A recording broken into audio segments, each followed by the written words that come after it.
Au lieu de penser que cette épreuve est là pour te punir ou bien te détruire, essaye plutôt d'en comprendre la sagesse divine qui se cache derrière. Cet échec ou ces échecs que tu as vécus ne signifient pas forcément que tu n'es pas capable ou que tu n'es pas assez, mais plutôt que tu es destiné à bien mieux. Ces personnes qui t'ont fait du mal n'indiquent pas forcément que tu mérites d'être traité avec irrespect, mais plutôt que tu apprennes à savoir à qui tu as affaire et que tu commences à instaurer de solides limites afin de protéger ta personne. Les épreuves ne sont pas toujours ce qu'elles semblent être à la surface, mais elles sont plutôt des leçons et surtout des protections divines venant de notre Créateur.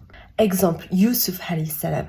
Lorsqu'il s'est fait trahir et maltraiter par ses frères, ce n'est pas parce qu'il le méritait, mais plutôt parce que cette injustice allait être le tremplin vers le plus haut statut social et ainsi lui permettre d'accomplir sa mission, sa destinée.